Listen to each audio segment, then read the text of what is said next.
আসসালামু আলাইকুম এভরিওয়ান। এই ড্রামার প্রথমেই আমরা ওয়েইকে দেখি। সে তো তার স্টোরি বলছিল যে তার টুইন সিস্টার রয়েছে সে তাকে তার জায়গায় তারই ফিয়ন্সের সাথে তাকে বিয়ে করতে বলে, এমনকি তার সাথে তার ম্যারিড লাইফ এনজয় করতে বলে। সে এখন তার সিস্টারের জায়গায় নিজেই রয়েছে তার ব্রাদার ইন লর সাথে, শুধুই মাত্র তার ড্যাডের ট্রিটমেন্টে টাকা জোগাড় করার জন্য। কিন্তু মাঝে মাঝে সে লুকিয়ে লুকিয়ে তার পছন্দের খাবারও খেয়ে থাকে।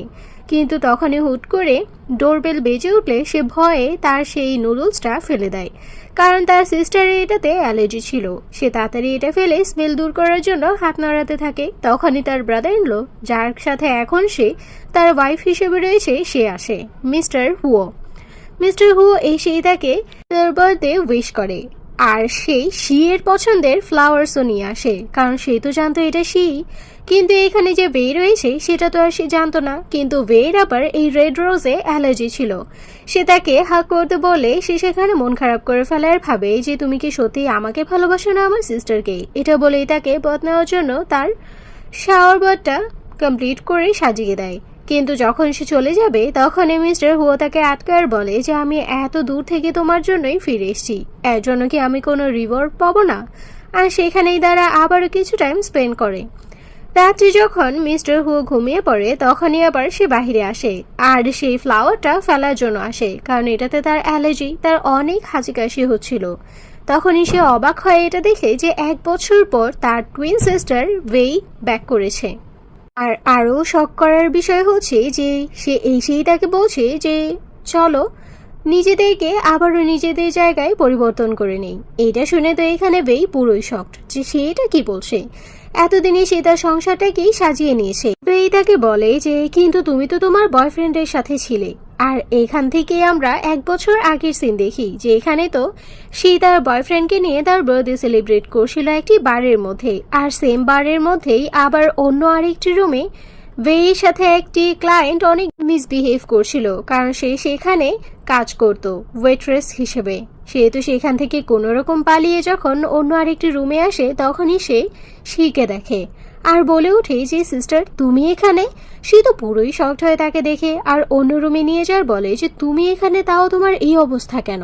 সে পুরো স্টোরি যখন খুলে বলে যে আসলে ড্যাডের অ্যাক্সিডেন্ট হয়ে যাওয়ার পর থেকে সে ওয়েট্রেস হিসেবে এখানে কাজ করছে। আর তাকে এটাও বলে যে তুমি ভালো আছো। তখন সে তার হাত ধরে তাকে রিকোয়েস্ট করে যে প্লিজ তাকে একটু হেল্প করার জন্য। কিন্তু এখানে সে ডিরেক্টলি বলে দেয় যে আগেই বলেছিলাম মম ড্যাডের ডিভোর্সের সময় যে আমাদের সাথে চলে এসো, তুমি মমকে চুজ না করে ড্যাডকে করেছো, এখন আমার কি করার আছে। সে বলে যে প্লিজ আমাকে একটু হেল্প করে দাও। তখনই সে মনে মনে ভাবে যে এমনিতেও সে তার বয়ফ্রেন্ডের সাথে ভালোই আছে। তখন মিস্টার হু অতটা রিচ ছিল না, মোটামুটি। তাই সে ভাবে যে কেননা আমার জায়গায় তাকে আমি পাঠিয়ে দেয়, যেহেতু দেখতে আমরা একই রকমের, আমি আমার বয়ফ্রেন্ডের সাথে ভালো লাইফ লিড করব। আর সে মিস্টার হুয়োকে আমার হয়ে বিয়ে করে তার সাথে টাইম স্পেন্ড করবে। আর তাকে বলে যে চেহারা তো আমাদের একই, তাই আমি এক শর্তে তোমাকে টাকা দিতে পারি যদি আমার হয়ে মিস্টার হুয়োকে তুমি বিয়ে করে তার সাথেই টাইম স্পেন্ড করো আমার সাবস্টিটিউট হয়ে। আর এটা শুনে তখন বাধ্য হয়ে ওই দিন তাকে রাজি হতে হয়েছিল টাকার জন্য। কিন্তু এখন সে এটাতে একদমই রাজি ছিল না, কারণ সে তো চলে গিয়েছে আর সে তার সংসারটাকে অনেক ভালোভাবে গুছিয়ে নিয়েছে। সে মিস্টার হুয়োকে এখন পছন্দ করা স্টার্ট করেছে। তখন সে বলে যে ভুলে যেও না তুমি টাকার জন্য এখানে এসেছিলে। তখন সে বলে যে কিন্তু তোমার বয়ফ্রেন্ডের সাথে তো তুমি পালিয়ে গিয়েছিলে, তাহলে এখন কেন ফিরে এসছো। সে জানায় যে কারণ ওই গাধাটা গ্যামলিং করে নিজেকেই নিঃস্ব করে দিয়েছে, আর আমি ওই গাধাকে কখনোই বিয়ে করব না। এতদিন আমরা একসাথে লিভিংয়ে ছিলাম, এখন আর তার সাথে নেই। যেহেতু আমার নিজেকে পরিবর্তন করে ভালো জায়গায় আসার সুযোগ রয়েছে, তাহলে কেন নয়। তখন বেই বলে যে তুমি এটা আমার সাথে কেন করছো, আমি ভালো আছি এটাতে কি তুমি হ্যাপি না। সে বলে যে তুমি ভালো আছো তাতে আমি কেন হ্যাপি থাকবো, আমারও ভালো থাকার অধিকার রয়েছে, আর এই জায়গাটা তো আমারই ছিল। তাকে সুযোগ দিয়ে চলে যায় যে কালকেই আমি ফিরে আসব। তখনই মিস্টার হুয়ো তাকে ডাকলে সে সেখান থেকে চলে যায়। বেইকে দেখে মিস্টার হুয়ো একটু শকড হয়ে বলে যে তুমি এখানে কি করছো। সে বলে যে এমনিতেই। তখনই হুয়োর চোখ পড়ে সেই ফ্লাওয়ারের উপর আর জিজ্ঞেস করে যে তুমি তো এটা পছন্দ করতে, তাহলে ফেলে কেন দিলে। বেই বলে যে ফ্লাওয়ারে ছোট ছোট পোকা ছিল তাই ফেলে দিয়েছি। সে বলে যে ঠিক আছে আমি এটা ক্লিন করে নেব, তুমি রুমে গিয়ে রেস্ট করো। নেক্সট মর্নিং আমরা আবারও শিকে দেখি বিলাতে চলে এসেছিল। তখনই বেই তাকে সবকিছুই বলে দিচ্ছিল যে উপরতলায় তোমাদের মাস্টার বেডরুম রয়েছে, নিচেই রয়েছে সবকিছু, সপ্তাহের বাজার, সবকিছুই প্রত্যেকবার চলে আসবে নিজে নিজেই, কারণ মিস্টার হু সবকিছুই অ্যারেঞ্জ করে দিয়েছে। আর মেয়ের তো রয়েছে, সে বলে যে আমাকে এগুলো বলতে হবে না, আমি এমনিতেও আপার ক্লাস থেকে বিলং করি, তোমার মতো গরিব নই যে আমার এই সব বিষয়ে আবারও বলতে হবে। সে ওকে বলে সেখান থেকে চলে যায়। আর আমরা শিকে দেখি যে বেই সেজে সেখানে চলে আসে, মানে তার নিজের জায়গায় চলে এসেছিল। মিস্টার হু আসে তাকে বলে যে তোমার হেয়ারস্টাইল কিছুটা চেঞ্জ মনে হচ্ছে। তখনই সে বলে যে হ্যাঁ, আমি কিছুটা চেঞ্জ করিয়েছি, তোমার পছন্দ হয়নি, আমাকে ভালো লাগছে না। সে তার ফোহেরে কিস করার বলে যে অনেক সুন্দর লাগছে। তখনই ইচ্ছে করেই এখানে শি বেইকে দেখানোর জন্য মিস্টার হু অনেকটা ক্লোজ চলে আসে, আর ইচ্ছে করেই তাকে অনেক সিরিয়াস করার ট্রাই করতে থাকে। মিস্টার হুও খুবই খুশি হয়, কিন্তু তার কেন জানি একটু অদ্ভুত লাগে, তাই সে সরে যায়। আর এদিকে শি এসে বেইকে বলে যে দেখে নিয়েছো, সে আমাকেই পছন্দ করে আর সবসময় আমার কে ভেবেই তোমার সাথে ছিল, তাই এক্ষুনি বের হয়ে যাও আর কখনই এখানে আসবে না। তাকে বের করে দেয় আর মিস্টার হুকে নিয়ে বেডরুমে চলে আসে, যেখানে মিস্টার হুও প্রথমত তার নিজের ইচ্ছে থেকে তার ক্লোজ হয়, কিন্তু কেন জানি তার অদ্ভুত লাগছিল। আর তাকে বলে যে তুমি পারফিউম দিয়েছ। সে বলে যে হ্যাঁ, ভাবলাম যে একটু নতুনত্ব আনি। মিস্টার হুর তখনই মনে পড়ে যে আগে যখন সে নিজে পারফিউম দিত তখনই বে অনেকটাই আনকমফোর্টেবল হয়ে যেত, কারণ তার পারফিউমে অ্যালার্জি ছিল, সে অনেক সেন্সিটিভ ছিল। এটা ভেবেই সে খুবই শকড হয় আর দূরে সরে যাওয়ার ভাবে যে একদিনে একটা মানুষ এতটা চেঞ্জ কিভাবে হতে পারে। অন্যদিকে আমরা বেচারি বেইকে দেখি যে তো বাহিরে আসে আর তার সেই বিড়াল ছানাকে যাকে সে প্রত্যেকদিন খাবার দিত তার কাছে এসে বলে যে হয়তো এখন থেকে আর তোমাকে কেউই খাবার দেবে না, তুমি আমাকে ক্ষমা করে দিও, আমার এখান থেকে চলে যেতে হবে, তুমিও নিজেকে সামলে নিও। এটা বলেই বাচ্চাটিকে সেখানে রেখে দৌড়ে সেখান থেকে বের হয়ে যায়। অন্যদিকে মিস্টার হু, যার অনেকটাই সন্দেহ বেড়ে গিয়েছিল, সে তার অ্যাসিস্ট্যান্টকে তার ওয়াইফের হেয়ার স্যাম্পল দিয়ে বলে যে ডিএনএ টেস্ট করিয়ে নাও, কারণ আমার সন্দেহ হচ্ছে। অ্যাসিস্ট্যান্ট তো প্রথম খুবই শকড হয় যে ওয়াইফের উপর আবার এরকম সন্দেহ কে বা কিভাবে করতে পারে। মিস্টার হু বলে যে ইম্পসিবল কোনো কিছুই না, আমার সন্দেহ সবসময়ই ঠিক হয়। অন্যদিকে আমরা শিকে দেখি যে বেয়ের কাছে আসে আর তাকে বলে যে এই শহর ছেড়ে একেবারের জন্য গ্রামে চলে যাওয়ার জন্য, সে তার লাইফে কোনো প্রবলেম চায় না। তখন এখানে বেয়ে বলে যে আমি মিস্টার হুকে ভালোবেসে ফেলেছি, আমি কিভাবে তাকে ছেড়ে এখান থেকে চলে যাই, তুমি তোমার লাইফে ফিরে যাও আর আমাকে আমার লাইফে ভালো থাকতে দাও, আমি তার খারাপ সময়ে ছিলাম, ভালো সময়ে তুমি এসে কেন নিবে। তখন সে তাকে ওয়ার্ন করে আর বলে যে এটা সবসময় আমার জায়গায় ছিল, মিস্টার হুও সবসময় শিকে ভেবেই তোমার সাথে ছিল, কারণ সে প্রথম থেকেই শিকে পছন্দ করেছে। আর তুমি যদি এখন এরকম কোনো কিছু করো, আমি তোমাকে আর তোমার ড্যাডকে দুজনকে এই রাস্তা থেকে সরিয়ে দেব, এটা তুমি ক্লিয়ার ভেবে নিও। আর মিস্টার হুও জানে বাঁচবে না, যদি তাকে আমি না পাই কাউকেই পেতে দেব না। আর এই সব কিছু শোনার পর সে খুবই ভয় পেয়ে যায় আর টাকা নিয়ে রাজি হয়ে যায় চলে যাওয়ার জন্য। অন্যদিকে মিস্টার হুও তার অ্যাসিস্ট্যান্টকে কল করলে ডিএনএ টেস্টের রিপোর্ট পেয়ে যায়। অ্যাসিস্ট্যান্ট তাকে এরকম একটি শকিং নিউজ দেয় যে ডিএনএ টেস্টে তো দুটো ডিএনএ পাওয়া গেছে। এটাও তখনই হয় যখন টুইন সিস্টার থাকে, তাহলে কি ম্যামের টুইন সিস্টার রয়েছে? সে খুবই শকড হয়, এমনকি এটাও শুনে আরও বেশি শকড হয় যে ম্যাম প্রেগনেন্ট। সে স্যাম্পল দিয়েছিল বেইয়ের, কিন্তু এখন তো তার সাথে রয়েছে শি, তাই সে এটা আরও শিওর হওয়ার জন্য শিকে একটি সামুদ্রিক মৌতি দেয় যেটাতে তার অ্যালার্জি ছিল। আর সে এটা তাকে দিলে এখানে যেহেতু শি রয়েছে বেই না, তাই সে খুবই অকপটেই সেটা নিয়ে নেয়, ধরতে থাকে, এমনকি সেটা পেয়ে খুবই খুশিও হয়ে যায়। যেটা মিস্টার হু অনেকটাই ক্লিয়ার হয়ে যায় যে এটা আসলে আর যাই হোক তার ওয়াইফ না, কারণ সে একদিন তাকে বলেছিল এই সামুদ্রিক যেন তার কাছে কখনোই না আনে, কারণ তার অ্যালার্জি হয়। তাই সে নেক্সট ডে তাকে নর্মাল রিপোর্ট দেখানোর কথা বলে হসপিটালে নিয়ে আসে আর অ্যাসিস্ট্যান্ট তাকে জানায় যে ম্যাম কংগ্রাচুলেশন, আপনি প্রেগনেন্ট, আপনার রেগুলার চেকআপের জন্যই আনা হয়েছে। মিস্টার হু বলে যে চলো। সেও কম ছিল না, সে ওয়াশরুমের বাহানা করে এসে এই দিক দিয়ে বেইকে কল করলে বেই জানায় যে সে গ্রামের জন্য রওনা হয়ে গেছে, কিন্তু সে তাকে জানায় যে তুমি এখানে যে কর্মকাণ্ড করে গেছো তার জন্য ভরপাই তোমাকেই করতে হবে, আর হুমকি দিয়ে তাকে এখানে আসতে বলে। অন্যদিকে মিস্টার হু খুবই অবাক হয়, এতক্ষণ হয়ে গেছে সে ওয়াশরুম থেকেই বের হচ্ছে না। অন্যদিকে তখনই আমরা বেইকে দেখি যে হসপিটালে চলে আসে আর লুকিয়ে ওয়াশরুমে গেলে এখানে সীতাকে স্ল্যাপ করতে নিলে সে বলে যে আগে কি হয়েছে সেটা বলো। সে জানায় যে সে প্রেগনেন্ট। সে নিজেও অবাক হয়ে বলে যে আমি প্রেগনেন্ট, এটা তো আমি নিজেও জানতাম না। সে বলে যে মিস্টার হুও তোমার ডিএনএ টেস্ট করিয়েছে, যেটাতেই জানা গেছে যে তুমি প্রেগনেন্ট। এখন তোমাকে তাই করতে হবে যা আমি বলছি। নার্স তাকে অনেকবার ডাকলে সে এখানে তার জায়গায় বেইকে পাঠিয়ে দেয় আর রিপোর্ট নর্মাল আগের মতোই পজিটিভ আসে যে সে প্রেগনেন্ট। নার্স তাকে কংগ্রাচুলেশন জানায় যে মিস্টার হুকে আমি বলে দিচ্ছি রিপোর্ট একটু পর চলে আসবে। সে প্রথমত খুবই খুশি হয়, কিন্তু একটু পর আবার তার জায়গা সেই নিয়ে নেয় আর মিস্টার হুর কাছে রিপোর্ট নিয়ে চলে যাওয়ার বলে যে আমি সত্যিই খুবই হ্যাপি। কিন্তু তখনই তার সামনে দিয়ে যখন বেই যেতে নেয় মিস্টার হুর কিছুটা খটকা লাগে। সে বারবার তাকে ডাকে আর তাকে থামিয়ে তার চেহারা দেখতে চায়, কারণ তার নিজের কাছেও খুবই আনকমফোর্টেবল লাগছিল শিয়ের সাথে। সে তার মাস্ক সরানোর আগেই বেই তার হাতে কেটে সেখান থেকে দৌড়ে পালিয়ে যায়। সে বলে যে কি হয়েছে, তুমি এরকম কেন করছো? সে খুবই রেগে যায় আর তাকে দেয়ালের সাথে লাগিয়ে বলে যে চলো বাসায় গিয়ে সেলিব্রেট করব, এখন আমি তোমাকে কিছু বলতে চাচ্ছি না। সেও এখানে বুঝতে পারে যে মিস্টার হু কিছু হয়তো সন্দেহ করছে, তাই সেও চুপ হয়ে যায় আর নর্মাল বিহেভ করার ট্রাই করে। সে যখন ওয়েটিং রুমে আসে তখনই আবার তার এক্স বয়ফ্রেন্ড তাকে কল করে বলে যে বেবি তুমি আমাকে না বলে কোথায় চলে গেছো? আমরা বিয়ের জন্য প্রিপারেশন নিচ্ছিলাম, তুমি এভাবে আমাকে একা ফেলে যেতে পারো না। কিন্তু তার এই কথার মধ্যেই সে তাকে বলে দেয় যে সে মিস্টার হুয়োর সাথে আসে তারা বিয়ে করে নিয়েছে, এখন সে তার বেবিকে নিয়ে প্রেগনেন্ট, তাই সে তার কাছ থেকে যত দূরে থাকবে ততই ভালো। এটা শুনে তো তার সেই সাইকো এক্স বয়ফ্রেন্ড চিৎকার করতে থাকে যে আমি বেঁচে থাকতে কখনোই এটা পসিবল না, আমি তোমাকে অন্য কারোর হতে দেব না। সেও এখানে টেনশনে পড়ে যায়।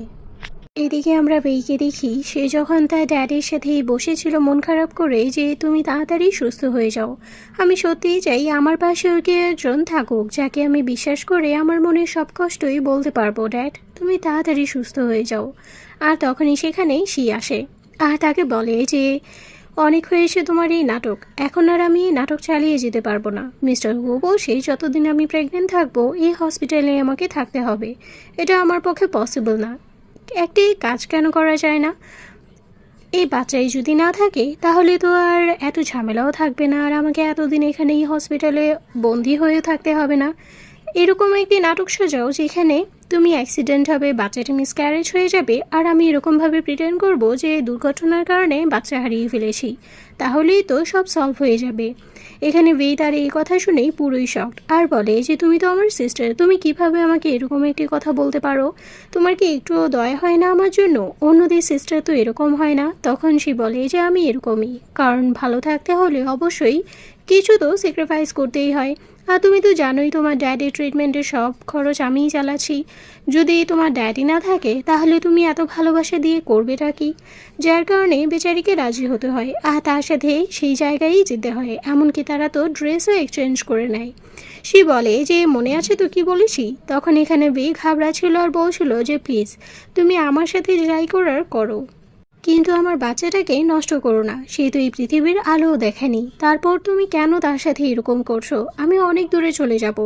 কিন্তু সে তার কোনো কথাই শোনে না আর বলে যে ইনজেকশন তাহলে তুমি তোমার ড্যাডকে দিতে পারবে না, যেটা তার অ্যান্টিডোট।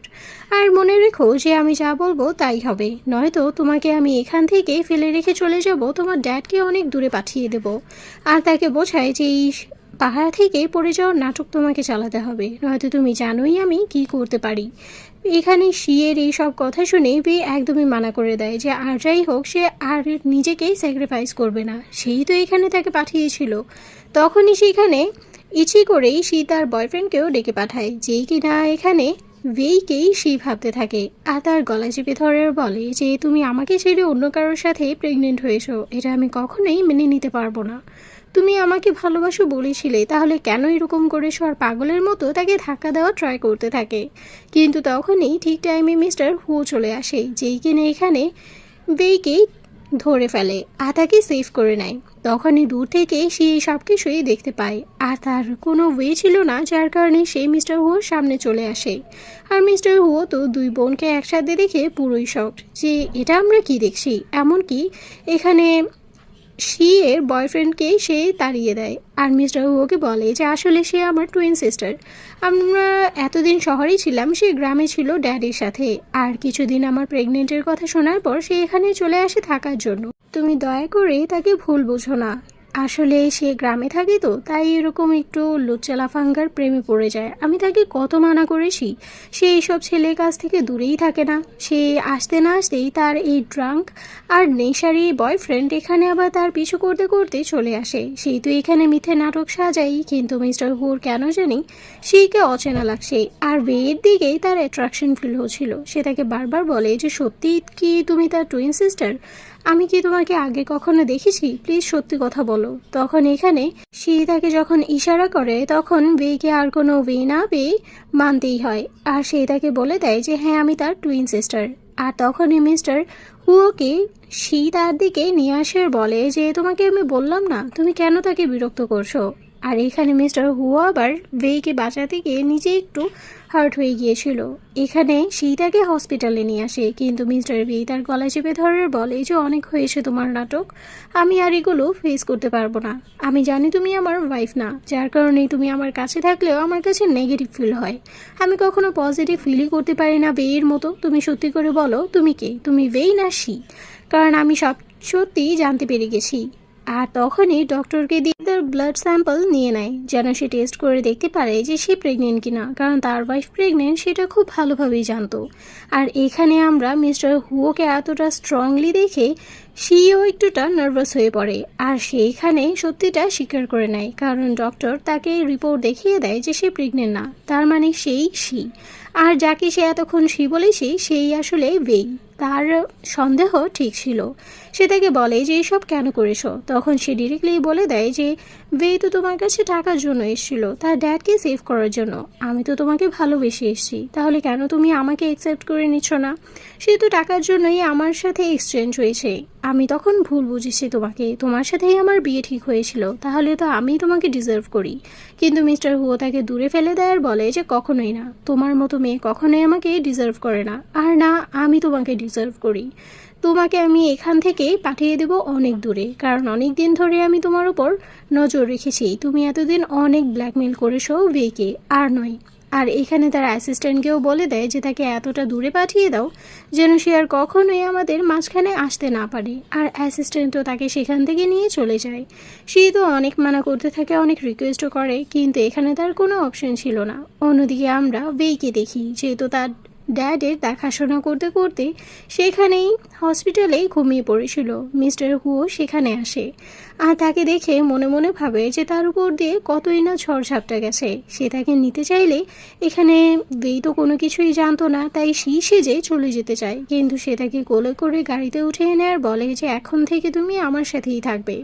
যেতে সে বলতে থাকে যে আপনি ভুল ভাবছেন, আমি সি, আপনি কেন আমাকে এখানে নিয়ে এসছেন? আপনার তো আমার সিস্টারের সাথে থাকা উচিত, আপনি এখানে আমাকে নিয়ে কেন এসেছেন? আমি গাড়ি থেকে নেমে যাব। হুয়ো প্রথম তো কিছুই বলছিল না। সে যখন গাড়ি থেকে নেমে যায় সে তাকে ধাক্কা দিয়ে বলে যে আর কত করবে, হয়েছে তো। আমি জানি হয়তো তুমি টাকার জন্য করেছো, কিন্তু তখন তোমার কোনো একটি প্রবলেম ছিল, এখন তো আর নেই। আমি আছি, আমি তোমার সিস্টারকে অনেক দূরে পাঠিয়ে দিয়েছি, সব সত্যি আমি জেনে গেছি। সে স্বীকার করে নিয়েছে, এমনকি আমার বেবিকে আমি কখনোই দেবো না এরকম কষ্ট পেতে। হয়েছে তো, আর কত? যদি টাকার জন্য হয়ে থাকে তাহলে আমি তোমাকে অনেক টাকা দেবো, জাস্ট তুমি আমার সাথে থাকো। সে বলে যে সত্যিই কি সে এখান থেকে অনেক দূরে চলে গেছে? সত্যিই কি তোমার মনে হয় না কখনো যে আমি টাকার জন্য তোমার কাছে এসেছি তোমাকে ইউজ করতে? মিস্টার হুয়ো বলে যে কখনোই না, কারণ তুমি তখন প্রবলেমে ছিলে, বিপদে ছিলে, তাই তুমি করেছো। কিন্তু আমার সাথে থেকে তুমি কখনোই টাকার লোভ দেখাওনি বা গোল্ড ডিগার হিসেবে নিজেকে প্রেজেন্ট করনি। সবসময় আমার লাইফ পার্টনার হিসেবেই থেকেছো আমার সব প্রবলেমে। আর তাকে কিস করে বলে যে আমি সবসময় তোমার সাথেই থাকতে চাই, প্লিজ তুমি আমাকে অ্যাকসেপ্ট করে নাও। তখনই তার শরীর খারাপ হয়ে গেলে মিস্টার হুয়ো তার অনেক খেয়াল রাখে, তাকে পানি দেয় আর সেখান থেকে বাসায়ও নিয়ে আসে।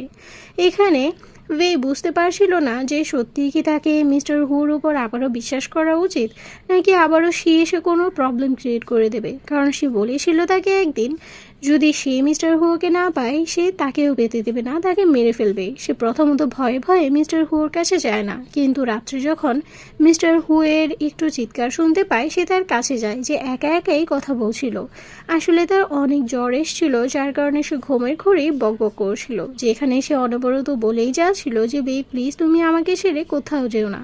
এখানে বেই তাকে নিজের হাতেই মেডিসিন খাইয়ে দেয়। ও তো এখানে তাকে দেখে তাকে রিকোয়েস্ট করে যে প্লিজ আমাকে ছেড়ে যেও না, আমি সত্যিই তোমাকে ছাড়া থাকতে পারবো না, আমার তো এই পৃথিবীতে কেউই নেই। এগুলো বলতে বলতেই ঘুমিয়ে পড়ে।